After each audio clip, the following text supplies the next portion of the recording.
SHOAP TV ప్రేక్షకులకి నమస్కారం. ఈనాడు సాధక బాధకాలు అనే విషయాన్ని మనం మాట్లాడుకుంటున్నాం. ఇప్పుడు సహజంగా ఇద్దరు ఉంటారు, ఈ జ్యోతిష్యం చెప్పేవాడు, చెప్పించుకునేవాడు. అయితే సాధారణంగా లోకంలో ఉన్నటువంటిది ఏంటంటే జ్యోతిష్యం చెప్పేటువంటి వాళ్ళు అంటే వాళ్ళంతా అన్యాయాలు చేస్తారు, కమర్షియల్గా ఉంటారు, మోసాలు చేస్తూ ఉంటారు అని అభిప్రాయపడతారు చాలామంది. వాళ్ళ అలా అభిప్రాయపడటంలో కొంత ఔచిత్యం అనేటువంటిది ఉన్నది. అలా ఎవరైనా కనుక తెలిసిన వాళ్ళు కానీ, దేవుడు లేడనేవాళ్ళు కానీ, మతంలో విశ్వాసం ఉన్నవాళ్ళు కానీ ఎవరైనా సరే అలా కనుక విమర్శిస్తే నేను కొంతవరకు అంగీకరిస్తాను వారు చెప్పింది. అసత్యం కాదు. అయితే చెప్పేది ఏంటంటే అందరూ అలాగే ఉంటారా, ఇది ఒక పాయింట్. రెండు, ఏ రంగంలో అసలు మోసాలు చేయటం లేదు ప్రపంచంలో? ఈ రంగం ఆ రంగం అని నేను చెప్పటం లేదు. మీకు తెలిసిన రంగాలన్నీ ఒకసారి ఆలోచించుకోండి. ప్రపంచంలో ఎన్ని రంగాలు ఉంటాయి? ప్రతి రంగంలోనూ మోసం ఉంది కదా. ఇప్పుడు నేరాలు కనిపెట్టేటువంటి వాళ్ళు ఉంటారు కొంతమంది. వాళ్ళని అడిగితే ఎన్నెన్ని రకాలుగా నేరాలు ఉంటాయో వాళ్ళు చెప్తారు. మనకు అన్ని నేరాలు తెలియదు, వాళ్ళకి తెలుసు. నేర పరిశోధకులు చేస్తూ ఉంటారు కనుక వాళ్ళకి ఇంకా ఎన్నెన్ని రకాలుగా మోసాలు జరుగుతూ ఉంటాయో వాళ్ళు బోర్డు చెప్తారు. కనుక అన్ని రంగాల్లోనూ వ్యాపించి ఉన్నది. అయితే ప్రతి చోట ఉంది కనుక ఇది కూడా అంగీకారమా అంటే కాదు. అన్ని చోట్ల ఉండే అన్యాయాన్ని మేము కాదంటున్నాం. ఈ చెప్పేటువంటి చోట ఉండేటువంటి అన్యాయాన్ని కూడా ఇది పొరపాటు అని మనం అంగీకరి. అయితే అంతా అలాగ లేదు, శాస్త్రం అలా లేదు అనే విషయం చెప్తున్నాం. అందరూ అలా ఉంటారని చెప్పడం. ఇకపోతే చెప్పించుకునే వాళ్ళ సాధక బాధకాలు మనం చెప్పుకున్నాం. ఈ చెప్పేవాళ్ళు ఎవరైనా కనుక నిజాయితీగా ఉన్నట్లయితే వాళ్ళకి వచ్చేటువంటి సాధక బాధకాలు ఏంటని ఆలోచిస్తున్నాం. అంటే వీళ్ళ సైడ్ నుంచి ఆలోచించాం. చెప్పే వాళ్ళకు వచ్చేటువంటి పరిస్థితులు ఎట్లా ఉంటాయి అనేది, అంటే వాళ్ళు ఏదైనా సిన్సియర్గా చెప్పాలి అనుకునే వాడికి కూడా ఎటువంటి పరిస్థితులు వస్తూ ఉంటాయి అనేది కూడా మనం ఒక్కసారి ఆ కోణంలో పరిశీలిస్తే సమగ్రంగా ఉంటుంది అని నేను భావిస్తున్నాను. చూడండి, ఇప్పుడు అంటే తెలియకపోవడం వల్ల, కొంతమందికి తెలియకపోవటం వల్ల అలాంటి ఇబ్బందుల్ని వచ్చేటట్టుగా చేస్తున్నారు వాళ్ళకి తెలియక. ఎలాగా అంటే మొట్టమొదట ఏంటంటే వీళ్ళ దగ్గర ఒక చిన్న కాగితం ముక్క ఉంటుంది, గళ్ళు గీసి. ఈ ఒక్క కాగితం ముక్కలో ఉండే ఈ గళ్ళు మాత్రం చూసుకుని మనం ఏది అడిగినా సరే వాళ్ళు చెప్పేస్తూ ఉంటారు కాబోలు అని అనుకో. ఈ చిన్న గళ్ళ ముక్క చూస్తూ ఉంటే మనకు అన్నీ తెలియవు.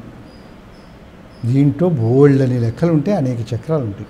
అవన్నీ చూసుకుని కానీ ఒక చిన్న పాయింట్ కూడా చెప్పలేము. అంతేగాని ఈ చిన్న కాగితం ముక్క చూసుకుని మీరు ఏది అడిగినా సరే వీళ్ళు విలాసంగా కాళ్ళు ఊపుకుంటూ చేతులు ఊపుకుంటూ చెప్పేస్తూ ఉంటారు కాబోలు అలవోకగా. అంటే అలా కనిపించదు.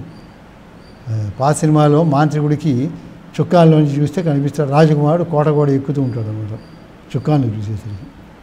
అలా కనిపిస్తూ ఉండదు చుక్కాలను చూసినట్టు. కనుక దానికి టైం పడుతుంది. మీరు ఏది అడిగినప్పటికీ కూడా సమయం పడుతుంది. అతనికి తగినంత సమయం ఇవ్వాలి. గంట పట్టొచ్చు, 2 గంటలు పట్టొచ్చు. దానికి ఒక వర్క్ ఉంటుందన్నమాట. ఆ వర్క్ అంతా చూపిస్తాం. నమ్మటం నమ్మకపోవడం తర్వాత విషయం. ఇలా చూడాలి అని వర్క్ అంతా చూపిస్తే వర్క్ ఉన్నమాట వాస్తవం. అక్కడ ఆ వర్క్ చేయనివ్వకుండా కనుక మనం కనుక ఇది కాగితం చూసి చెప్తారు కాబట్టి ఏది పడితే అది అడిగేస్తూ ఉంటే వాళ్ళు చెప్పలేదు. ఇంకా ఇలా తొందర పెడుతూ ఉంటే వాళ్ళు ఏదో నోటికి వచ్చి స్థూలంగా చెప్పేస్తూ ఉంటారు. జరగలేదు అంటే జరగదు అన్నమాట. స్థూలంగా చెప్పేస్తారు. ఎందుకంటే ఆగటం లేదు కదా. టీవీ రిపేర్కి ఇచ్చాము, రేడియో రిపేర్కి, ఫ్రిడ్జ్ రిపేర్ ఇచ్చినప్పుడు దానికి చేయడానికి వాడికి కొంత టైం పడుతుంది కదా. అవన్నీ పార్ట్లు ఇప్పదీసి ఎక్కడ ఉందో ఫాల్ట్ చూసి దానికి తీసుకొచ్చి అతుకులేసి వస్తువులు కావాలి తెచ్చుకుని చేయడానికి రిపేర్కి కొంత టైం పడుతుంది. కంప్యూటర్ మీద ఒక వర్క్ చేయండి అని ఇస్తే చేయడానికి కొంత టైం పడుతుంది. అలాగే ఒక జాతకం చూడాలంటే ఒక టైం పడుతుంది కదా వాడికి కొంత టైం. ఆ టైం ఇవ్వకుండా నిమిషాలు మీరు చెప్తారు కాబోలు అనేటువంటి తెలియని స్థలంలో ఉంటుంది. అది ఒకటి. అందువల్ల వీళ్ళు ఇబ్బంది పడతారు. శాస్త్రంలో ఏమైనా తొందరపడితే వాళ్ళకి చెప్పొద్దని ఉంది. తొందరపడే వాళ్ళకి చెప్పామనుకోండి అది తప్పుతుంది. వీడు సరిగ్గా చూడకుండా చెప్తారు, అది జరగదు, వాడికి అసంతృప్తి వస్తుంది, జరగలేదు అనుకుంటాడు. రెండోది చెప్పే వ్యక్తికి కూడా అసంతృప్తిగా ఉంటుంది. అంటే సిన్సియర్గా ఉండే వ్యక్తికి చెప్తున్నాడు, చెప్పే వ్యక్తికి కూడా దిగులుగా ఉంటుంది. ఏంటి నేను ఏం చెప్తున్నాను అసలు వాళ్ళు టైం ఇవ్వకపోవడం ఏంటి, హడావుడి పెట్టడం ఏంటి. హడావుడి పెడితే తప్పుగా చెప్తే మనకి నష్టం కదా.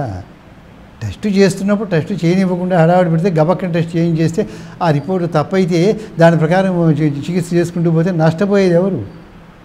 రోగియే కదా. వాడికి టైం ఇవ్వాలి. ఈ టైము ఎంతమందికి ఎన్నిసార్లు చెప్పినప్పటికీ కూడా టైము పడుతుంది అనే విషయం తెలియని వాళ్ళు ఇంకా చాలామంది ఉన్నారు. వాళ్ళు దీన్ని గమనిస్తే బాగుంటుంది అంటే పాపం వాళ్ళకి అలా నమ్మకం వెంటనే చెప్తారని నమ్మకం ఒకటి. రెండోది ఏంటంటే ఒక నక్షత్రం చెప్పి ఈ నక్షత్రం ఆ నక్షత్రం చెప్పేసి వీడిద్దరు కుదురుతుందా అంటారు. ఉత్త నక్షత్రం విని కుదురుతుందా కుదరదా అని కళ్ళు మూసుకుని ఎలా చెప్తారండి ఎవరైనా అసలు? నక్షత్రానికి కుదురుతుందా లేదా అంటే కొన్ని విధానాలు ఉన్నాయి. ఆ విధానాలు పేపర్ మీద వేసుకోవాలి, కోటాలు ఉంటాయి. ఎంత పట్టీ ప్రకారం చూసినప్పటికీ కూడా వాటికి అతిక్రమించే రూల్స్ ఉంటాయి కొన్ని. దాంట్లో మార్కులు వచ్చినా చేయకూడని పరిస్థితులు ఉంటాయి అన్నమాట. ఇవన్నీ చూసుకుని చెప్పడానికి టైం పడుతుంది. కానీ ఈ నక్షత్రం ఆ నక్షత్రం కుదురుతుందా అంటే కుదురుతుంది ఎలా చెప్తాడు వెంటనే వాడు? చెప్పండి కుదురుతుందా కుదరదా అంటారు. తెలియకపోవడం. అలాగే జన్మించినప్పుడు సమయం ఇచ్చి మంచి చెడు చూస్తే చాలండి శాంతి ఉందా లేదా అంటారు. ఉందా లేదా అంటే అవి చూడడానికి టైం పడుతుంది. ఇది చూడాలంటే చూసి చెప్తామంటే వాళ్ళు ఏమనుకుంటారంటే మనం ఏదో పారితోషికం ఇవ్వాలి కాబోలు అనుకునేవాళ్ళు కొందరు, ఇస్తాంలేండి అనుకునేవాళ్ళు కొందరు అంటుంటారు. అంటే లోకం అట్లా ఉందన్నమాట. ఏదైనా పని కోసం వెళ్తే ఏంటంటే వాడు చూద్దామంటే టైం పడుతుంది అన్నారనుకోండి, కొంతమంది ఇలా అభిప్రాయపడుతుంటారు లోకం. ఆ దానికి టైం పడుతుంది అని మనం ఎంతసేపు చెప్పినా ఎవ్వరికీ అర్థం కావడం.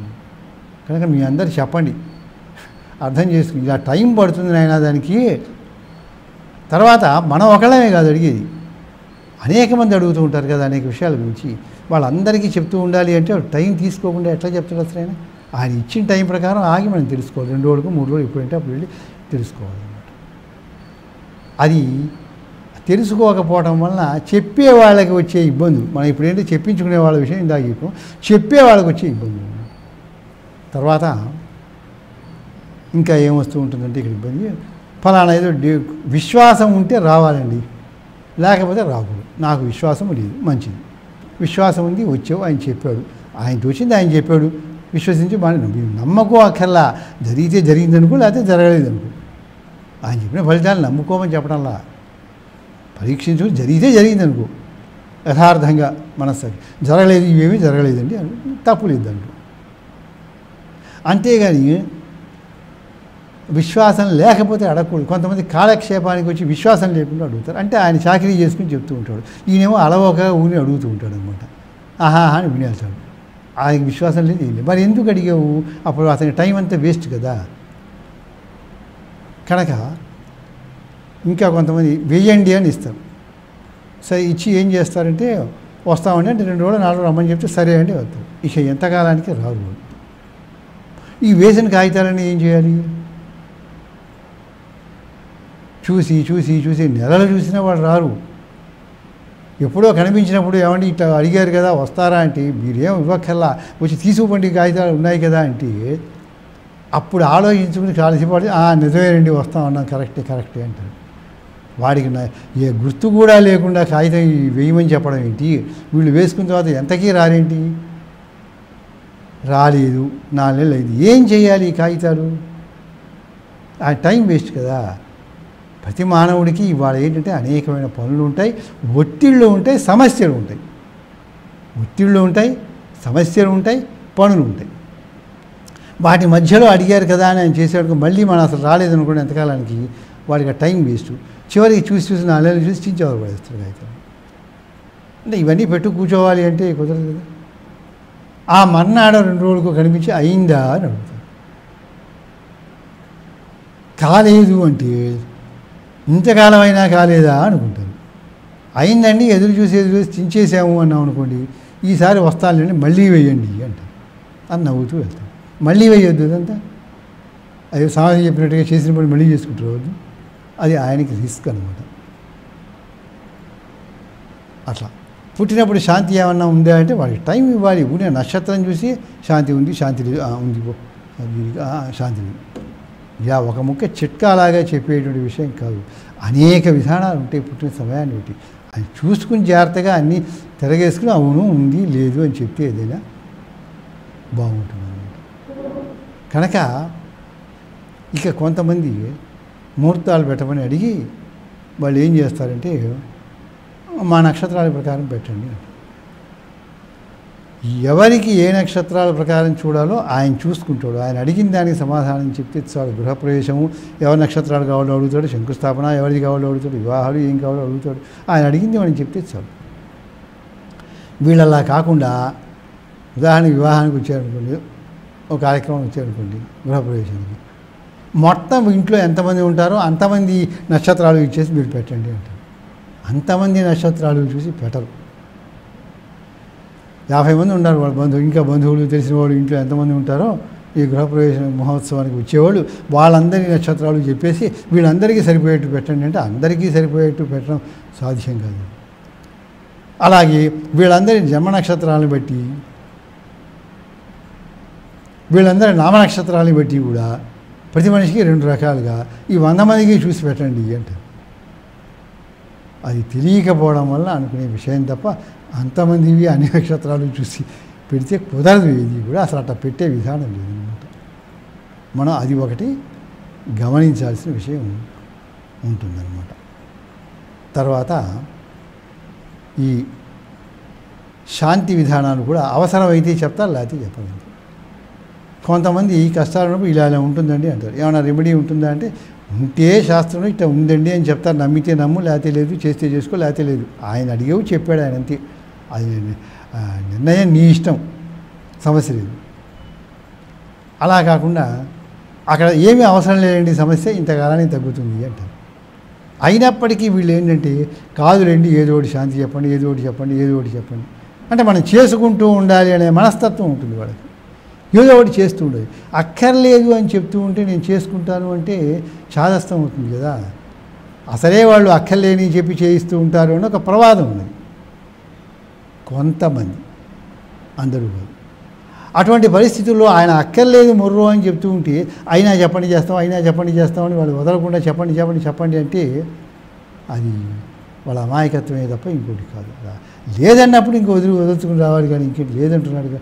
ఉన్నది అన్నప్పుడు రాసిస్తాడు, నీకు నమ్మితే చేసుకో, లేకపోతే లేదు తీసేయి. లేదని అక్కర్లేదని ఆయన చెప్తున్నాడు, మాని అక్కర్లేదని చెప్తూ ఉంటే మళ్ళీ ఏదో ఇలా పని చేసిన తర్వాత 3 నెలలు ఆగాలండి ఇంకో కార్యక్రమానికి అని చెప్తారు. చెప్తే వీళ్ళు ఏం చేస్తుంటే 6 నెలలు ఆగుతానులేండి అంటారు. ఎందుకు మనకి చాదస్తం ఎందుకు అసలు?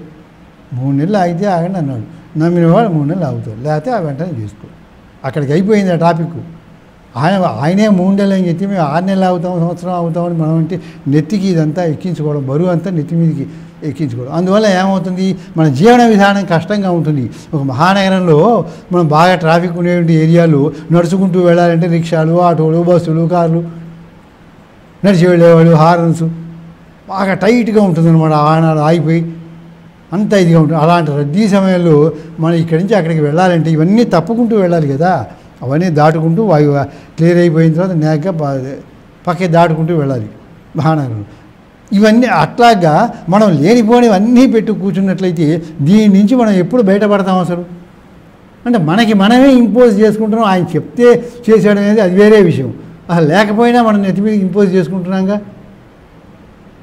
అది తర్వాత ఒక ఇచ్చిన తర్వాత అయిందా అని 4 సార్లు ఫోన్ చేయకూడదు. అయితే ఆయనే చేస్తాడు. ఆయనకి వేరే పనులు ఉంటాయండి. ఆయన ఒక మనిషి చెప్పేయాలి. కావాలంటే మనం పరీక్షించుకోవచ్చు వచ్చి, ఏమంటే మీరు మనిషి అవునా కదా, కళ్ళు ముక్కు చెవులు ఉన్నాయా లేదా అని మనం పరీక్షించుకుంటే ఆయనేం కాదండు, పరీక్షించుకోండి అంటారు. చివరికి మనిషి అని నిర్ధారణ వస్తాం. వచ్చిన తర్వాత ఆయన కొంత సమస్యలు ఉంటాయి, లేదా పనులు ఉంటాయిగా మనిషి అన్నాక. అందుకని మనం ఒకళ్ళమే కాదు. అయిందా అంటే ఆయన ఎంతమందికి సమాధానం చెప్తే ఇలా వరుసగా మనం ఫోన్లు చేసుకుంటూ వెళ్తూ ఉంటే ఆయా పెద్దానికి ఫోన్ తీసుకుంటూ ఉంటే ఆయన తీరిక ఉండని పరిస్థితి వస్తుంది. అందుకని ఆయన విషయాలు తెలిసిన తర్వాత నేను ఇస్తాను అన్నప్పుడు ఎప్పుడంటే అప్పుడు మనం అడిగి తెలుసుకుంటే అప్పుడు మనకి సౌకర్యంగా ఉంటుంది.